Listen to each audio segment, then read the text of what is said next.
I'm going to ask you a really important question. When you were younger and you were in school, if something bad happened in class, if you turn in an assignment late, if you turn in an assignment and you got a bad grade, or if you did something and you got in trouble at school, and you would maybe ask your parents to go talk to the teacher for you, what was their reaction?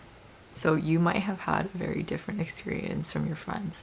Maybe you or your friends had parents who would kind of fight for you and go bully the teacher into changing your bad grade or into getting you out of trouble or giving you special treatments, whatever it was. Versus if your parents were the kind of parents who said, no, figure it out yourself, talk to the teacher yourself, handle it on your own and deal with it yourself. I had a friend where she was telling me about her childhood, and she said all of my friends, their parents were always going to the classroom, talking to the teachers, getting them to fix their grades or getting them out of trouble. And I asked my parents to do it for me, and my mom never ever did it. She always said, no, you need to figure this out on your own. You need to handle this on your own.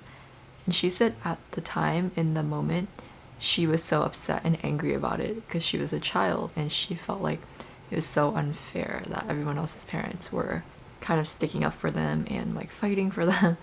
And she felt like her parents were just kind of abandoning her and making her deal with it herself, even though she was a kid.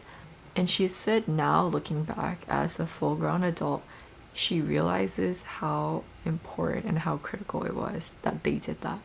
And she's so grateful to them now for having done that. Because she said all of her friends, the ones whose parents would always kind of fight for them and fight their battles for them essentially and get them what they want, even when they were wrong. She said they really grew up to be very entitled adults and they really struggle when things don't go their way. And they have a hard time either accepting that things didn't go their way or like dealing with it and handling it themselves. And she felt like because her parents made her figure it out on her own, it really helped her learn and grow as a person. And this is such an interesting little story to me because it really shows you that if you have a victim mentality, if you feel like the world is out to get you, or if you feel like things just kind of happen to you, you're going to be a lot more likely to not handle it well. You're not going to know how to deal with it emotionally, but you're also not going to be able to realize that it's you who is the problem. It's you who has the power to change your life, to change your reality. You're basically just going through life thinking that things happen to you. Life just happens. These things just happen. These bad things always happen to you. And you don't ever think that you have any control over it because you don't ever want to acknowledge or take responsibility for your part in anything. And that brings me to my next point. If you ever find yourself in different situations, but with the same outcome, and if this has happened multiple times, so for example, you're in different relationships, but you're seeing the same patterns appear over and over again. You're with people who don't commit, or maybe you attract people who cheat, or whatever the case might be. It's with different people, it's with different relationships. Maybe you were in a bad relationship, you got out of it, and then you find yourself in another new relationship. But then you start to see the same patterns repeat. You start to see the same kind of behavior repeat. The common denominator is pretty much you.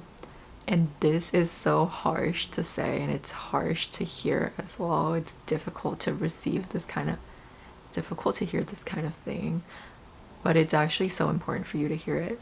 If you are finding yourself in new, different situations with the same outcomes, and really the only thing these situations have in common is you. If you find yourself in different workplaces, but you're having the same kind of issues, the same kind of problems, it's time to do some self-reflection. It's time to kind of look inwards, because if it keeps happening over and over again, the pattern is you. The pattern is something about you. Maybe it's something you're doing. Maybe it's your actions.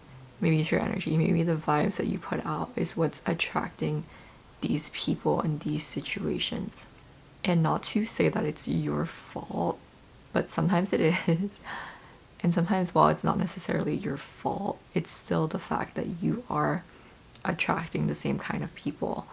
So whatever trauma that you might have, or whatever kind of issue that you might have had that's led you to this point, while those might not necessarily be your fault, it's still your responsibility to get yourself out of it. And you do that by changing yourself. So getting into new different relationships over and over again is not the answer. You kind of need to do some self-work, some shadow work on yourself first. When you get out of a relationship, you might think, oh, what I need is a new relationship. But really, is that really what you need? Like, no. You need to take some time. You need to work on yourself before meeting people, because if you don't, you're just going to get more of the same. You're going to attract the same kinds of relationship, the same kinds of people. If you find yourself in the same situations at work over and over again, in different workplaces, it's clearly something about you, something that you're doing. Maybe it's the way you treat people. Maybe it's your work habits. Do some reflection and really take accountability, which is hard to hear again. But if you want to change, if you want things to be better, if you want a more positive experience, the first step is taking accountability. But it's actually so empowering. When you take responsibility, you really are taking back control of your own life. You're really saying, I am responsible for everything in my life. Therefore, if I want something, if I want a change, I can easily do it because I am in charge. I am in control of my life. So while it might be harsh at first to hear, it can actually be very empowering if you allow it to be, and if you kind of allow the ego to take a step back and just admit that sometimes in life there's things you got to work on, and that is okay. Sort of admitting it is the first step, and it's one of the most important and powerful things that you can do for yourself. And a lot of people will never do it. They'll never take the time to really look at their own actions and really look at their own life and make the change that they need to make to get to where they want to be. So they'll never get to where they want to be. And the fact that you are sort of even considering making this change is already such an amazing thing, because it's not an easy thing to do. It sounds very simple in theory, it sounds very simple to say, but in practice it can be a very difficult thing. So I challenge you guys to do some self-reflecting this week. Maybe do a little bit of journaling. Ask yourself the first question that I asked you in the beginning of the video, and just allow yourself to journal for a little bit on that. Maybe you set a timer for 5 minutes, 10 minutes, just kind of write on that prompt and allow whatever thoughts that come to you, just kind of put pen to paper and get it out.